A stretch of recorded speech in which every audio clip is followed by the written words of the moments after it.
passe maintenant à la détermination ou bien à la notion de taux d'onde stationnaire.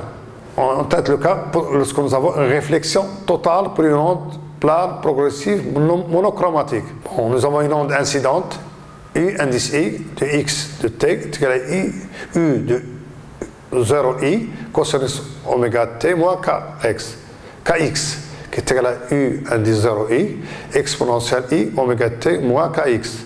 Et l'onde réfléchie, U indice R de X de T est égal à U0 R, cosinus plus Kx plus phi, qui est égal à U0 R exponentielle I oméga T moins plus Kx plus phi.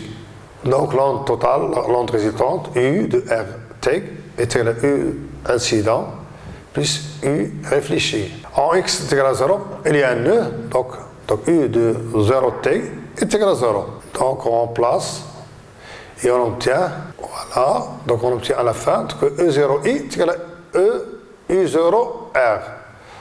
Donc l'amplitude de l'onde réfléchie est égale à l'amplitude de l'onde incidente.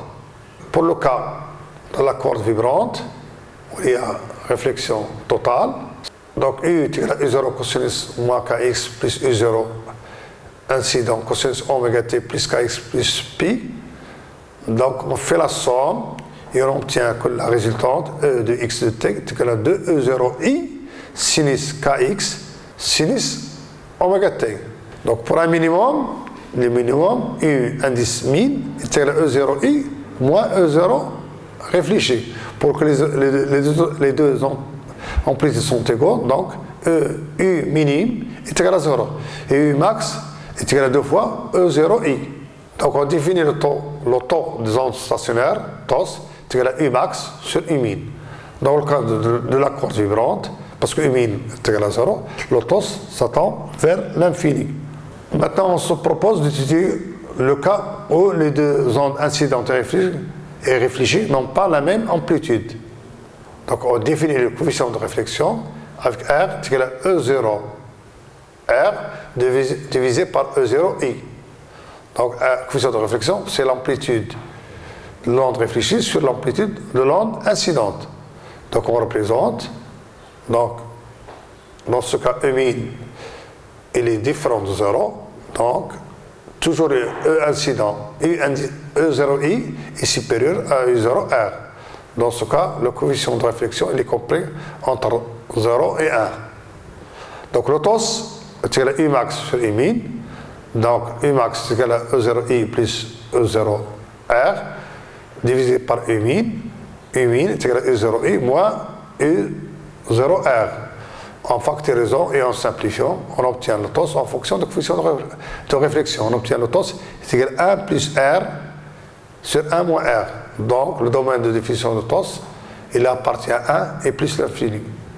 Maintenant, on passe à la propagation des ondes électromagnétiques dans un conducteur ohmique. Effet de Poe.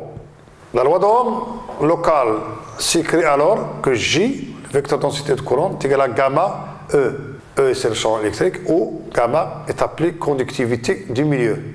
Équation de propagation. Ces conducteurs ohmiques sont caractérisés par ρ est égal à 0 et J il est différent de 0 et J est égal à gamma E. Dans ce cas, les équations de Maxwell dans un conducteur ohmique deviennent divergence de E est égal à 0, rotationnelle de E est égal à moins la dérivée de B par rapport à T, divergence de B est égal à 0. Et l'équation de Maxwell-Ampère devient rotationnelle de B est égal à mu0 gamma fois E plus mu0 epsilon 0, la dérivée de E par rapport au temps.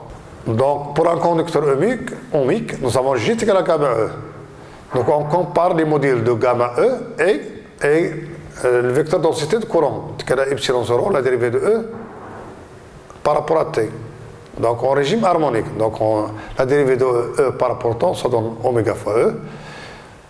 Sur gamma E, ça donne epsilon 0 oméga sur gamma. Donc, pour des fréquences faibles, nous avons epsilon 0 oméga sur gamma, elle est très inférieure à 1. Donc l'équation de Maxwell-Ampère devient, donc on néglige le vecteur densité de courant de déplacement, et l'équation 4 l'équation de Maxwell-Ampère devient rotationnelle de B est égale à mi-0 gamma fois E. Donc maintenant, on revient à l'équation de Maxwell-Faraday, rotationnelle de E est égal à moins la dérivée de B par rapport au temps. Et on prend le rot de E, qui est égal à grade divergence de E, moins Laplacien de E, qui est égal à rot de moins la dérivée de B par rapport au temps. Donc après simplification, donc l'équation de propagation et devient Laplacien de E moins mi-0 gamma, la dérivée de E par rapport au temps, est égal à 0. Voilà l'équation de propagation dans un conducteur ohmique. Donc l'équation pour un conducteur ohmique, la voilà. Donc pour une onde plane progressive, monochromatique, donc on propose E de mt est égal à E0 exponentielle I oméga kx moins oméga t. C'est une notation complexe. On injecte l'expression de l'équation dans l'équation de propagation, on obtient k au carré moins I mi-0 gamma oméga est égal à 0. Donc l'existence de l'onde à l'intérieur du conducteur ohmique impose que K doit être complexe. Donc voilà l'expression de A, de K au carré est égal à, on remplace I moins I par exponentielle I pi sur 2. Voilà l'expression. Donc K au carré est égal à mi-0 gamma oméga exponentielle I pi sur 2. Donc K est égal à plus ou moins la racine carrée de quoi? De mi-0 gamma oméga exponentielle I pi sur 4. Donc on obtient pour K, donc on remplace exponentielle I pi sur 4 par son expression. On peut s'écrire exponentielle I pi sur 4 est égal à I plus 1 divisé par racine de 2. Donc K peut s'écrire 1 plus I, le nombre de complexe, divisé par plus ou moins delta. Avec delta est égal à la racine carrée de 2 sur mi-0 gamma oméga. Delta est homogène à une distance qu'on appelle l'épaisseur de peau. Donc voilà, l'épaisseur de peau, delta indice P est égal à la racine carrée de 2 sur mi-0 gamma oméga. Donc l'expression du champ électrique est égale à E0 exponentielle plus ou moins Z sur delta P, exponentielle I plus ou moins Z sur delta P moins oméga T. Le signe plus indique l'onde réfléchie et le signe moins nous indique l'onde incidente. Donc le vecteur densité de courant est égal à G est égal à gamma E. Donc on remplace E par son expression, on obtient l'expression pour J. D'après la relation de structure, on va déterminer le champ magnétique. Donc B est égal à K sur oméga produit vectoriel E. Voilà l'expression de B. Donc, on remarque que l'onde s'atténue dans le conducteur ohmique. Maintenant, on passe à la réflexion sur incidence normale sur la surface plane d'un conducteur parfait. Qu'est-ce qu'un conducteur parfait? Un conducteur parfait est dans la conductivité gamma tend vers l'infini. Donc, à l'intérieur du conducteur parfait, l'épaisseur de peau est égale à 0. Le champ il est nul. J est égal à 0 et B est égal à 0. Donc, l'onde incidente E de M de T est égal à E0 I exponentielle I K moins oméga T.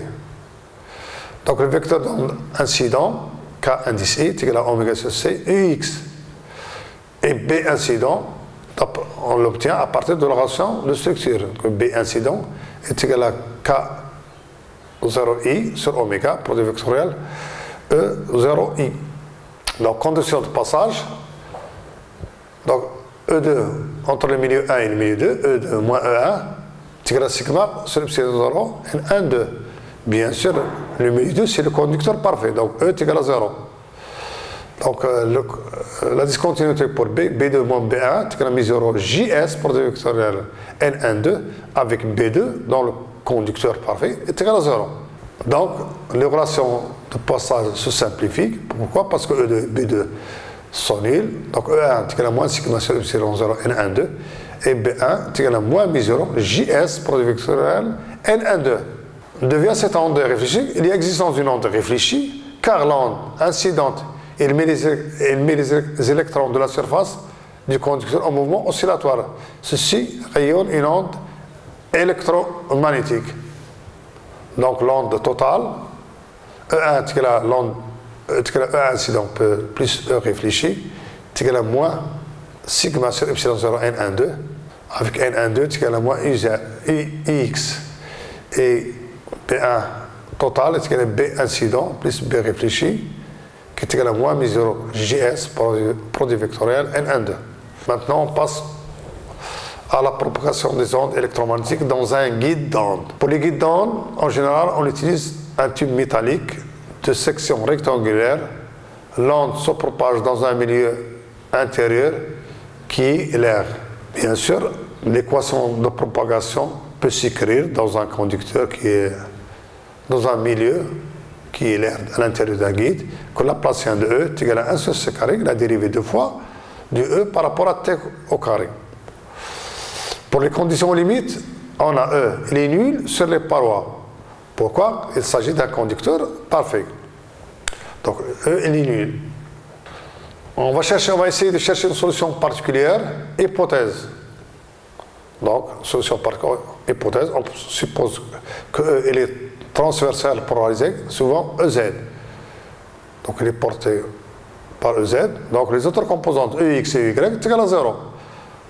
Par conséquent, la répartition de E doit être telle que E de Z, lorsque Y est égal à A sur 2, qui est égal à E de Z, indice Z, Y de moins A sur 2, est égal à 0. Voilà les conditions limites. Cela nous implique que nous avons un système d'onde stationnaire. Donc, E de Z peut s'écrire sur de 3 fonctions qui sont à variables séparées. Donc, E indice Z est égal à F de X, G de Y, H de T.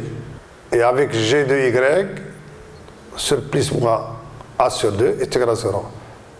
Donc, nous avons essayé cette solution telle que X est égal à 0, y est égal à 0, et U de Z est égal à E0 de Z de X, cosinus pi A Y, exponentielle et oméga T. Bien sûr, le cosinus, si on remplace A par plus ou moins A sur 2, nous donne que l'expression de EZ est égale à 0. Il vérifie les conditions aux limites sur les parois. Donc, dans ce cas, E0 de Z de X peut être réel ou complexe. Donc, voilà la Laplacien de E. Nous allons avoir deux dérivés par rapport à spatial et un dérivé temporaire. Et on porte l'expression de l'équation de propagation et on obtient l'équation suivante, que la dérivée 2 fois de E0 de Z dx au carré est égale à pi au carré A carré moins oméga carré sur C carré fois E0 de Z de X. Et on pose delta est égal à pi au carré sur A carré moins oméga carré sur C carré. On va traiter chaque cas, nous avons deux cas. Premier cas, delta au carré, il est positif, c'est-à-dire que oméga, il est inférieur à pi fois C sur A.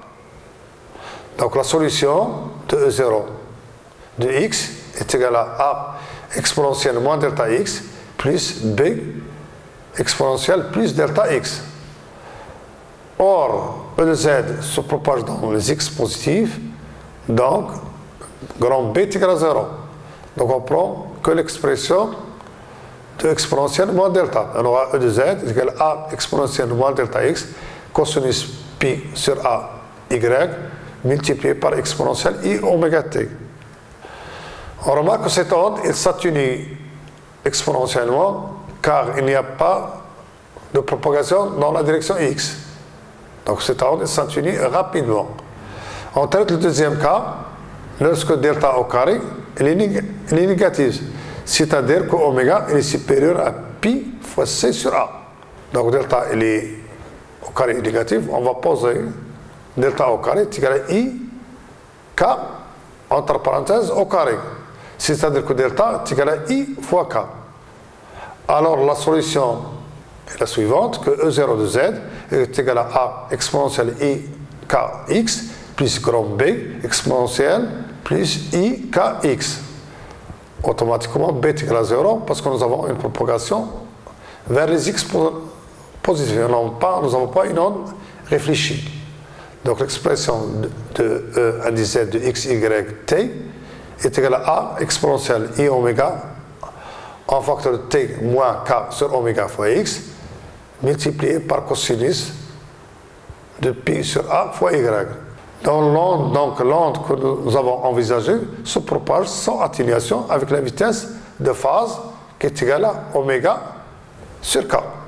Cette solution justifie que l'emploi des guides d'onde comme une ligne de transmission. Donc, oméga C est égal à pi sur A fois C est appelée pulsation de coupure. Donc, la période correspondante, T est égal à 2pi sur oméga C, est égal à 2A sur C. Donc, lambda de coupure est égal à C fois T est égal à 2A. Conclusion, pour qu'il y ait propagation, il faut que lambda soit supérieur à lambda de coupure. Lambda de coupure est égal à 2A. Maintenant, on passe à la détermination de la vitesse de phase et la vitesse de groupe. Nous avons l'expression de delta au carré est égal à IK au carré est égal à pi au carré sur A au carré moins oméga carré sur C carré. On a déduit que le vecteur d'onde est égal à la racine carrée de oméga carré sur C carré moins pi au carré sur A au carré.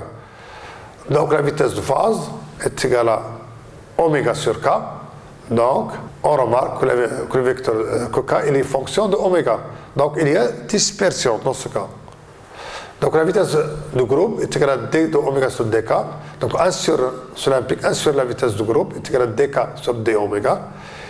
Et on a l'inversion et on obtient la vitesse de phase est égale à c carré sur oméga, la racine carrée de oméga carré sur c carré moins pi carré sur a au carré. Et on obtient la relation très connue que la vitesse de phase fois la vitesse du groupe est égale à c carré. Maintenant on passe au rayonnement des antennes. Qu'est-ce qu'une antenne? Une antenne rectiligne est constituée par un fil métallique alimenté par un oscillateur imposant un courant de haute fréquence. Il est équivalent à un dipôle oscillant constitué par deux charges Q de T et moins Q de T reliés l'un à l'autre par un conducteur de longueur L. Ce conducteur il est parcouru par un courant I0 exponentiel I oméga T. Voilà, c'est une antenne. L'antenne, il y a moins Q, moins dt, donc voilà dans le plan XY. Donc, avec le courant qui le parcourt, c'est égal à I0 exponentiel I oméga t. Bien sûr, calcul de potentiel vecteur pour une distance L très grande devant la dimension de l'antenne, ou bien devant la longueur de l'antenne, petit l. Donc, l'antenne est très grande devant L. Lambda est la longueur d'onde de rayonnement émis, donc J fois d taux en général est égal à I dl fois uz. Donc en calculant à partir de la loi de Biot-Savart l'expression de A, que A est égal à mi0 4pi l'intégrale de I de t moins R sur C sur R dl. Donc on fait sortir tout ça de l'intégrale et dl est égal à petit l. Donc on va déterminer A en coordonnées sphériques. Donc à partir de l'expression de A souvent uz, on peut déterminer A en coordonnées sphériques. Il y aura deux composantes, AR et Aθ, avec A phi égal à 0. Donc B est égal à la rotation de A, on va déterminer B, donc B phi est égal à 1 sur R, la dérivée de R fois Aθ par rapport à R, moins la dérivée de AR par rapport à θ. Et on obtient l'expression suivante, que B phi est égal à mi0 I, petit l, la longueur de l'antenne, sur 4pi sinus θ sur R, et oméga t sur C, plus 1 sur R, exponentielle I, oméga de t moins R sur C. On néglige les termes supérieurs d'ordre supérieur, et on obtient l'expression que B phi est égal à mi0 I, 0, L, 4pi sinus θ sur R, I oméga sur C, exponentielle I oméga t, moins R sur C. Donc la partie réelle de cette expression, on obtient que P phi est égal à moins mi0 I petit l sur 4pi oméga sur C, sinus θ sur R, sinus oméga en facteur de t moins R sur C avec K est égal à 2pi sur lambda et K est égal à oméga sur C. Donc on transforme tout ça en fonction de lambda, on obtient l'expression de B phi. Donc B phi est égal à moins mi0 I0L sur 2 lambda, sinus θ sur R, sinus de oméga en facteur de t moins r sur c. Donc, à partir de la relation de structure, E est égal à moins c carré k produit vectoriel B sur oméga, on obtient l'expression de B, de E. Donc, on obtient l'expression qui est égale à la racine de mi0 sur epsilon 0, I0L sur de lambda sinus θ sur R sinus de oméga en facteur de t moins r sur c. Elle sera portée par Uθ. Bon, maintenant on passe au diagramme de rayonnement de l'antenne. Nous avons l'expression de vecteur pointique, on a déjà calculé E et B, et on obtient l'expression du vecteur pointique, le voilà, est égal à I0 au carré, L au carré, sur 4 lambda au carré, sinus θ au carré sur R au carré, B0 sur epsilon 0, sinus au carré de oméga facteur de t moins r sur c, il est porté par UR. On va déterminer maintenant la valeur moyenne. Voilà, la valeur moyenne et le module, la valeur moyenne du module du vecteur pointique, et on obtient est égal à mi0 I0 au carré L au carré sur epsilon 0, 8 lambda au carré, sinus θ au carré sur R au carré. Et la valeur maximale de ce module, la valeur moyenne du module, elle est maximale pour θ est égal à puissance 2. Voilà l'expression de la valeur moyenne du module du vecteur pointique. Est égal à mi0 I0 L au carré sur epsilon 0, oui, lambda au carré, R au carré. Donc on peut écrire que la valeur moyenne du module du vecteur pointique est égale à la valeur moyenne du module du vecteur pointique, la partie maximale, fois sinus θ au carré. Bien sûr, on en déduit la puissance rayonnée, parce que la puissance est égale à la surface fois le vecteur pointing. Donc P de θ est égal à P max, la puissance en fonction de θ fois la puissance max fois sinus θ au carré. En traçant, on a déjà tracé dans le chapitre, je pense, 1. Donc, P de θ est égal à P max sinus θ au carré. Donc, c'est un seul lobe. Donc, voilà le diagramme de rayonnement. Nous avons deux lobes. Donc, côté rayonne dans tout l'espace, c'est ça. Donc, on peut remarquer, pour une antenne accordée, L est égale à lambda sur 2.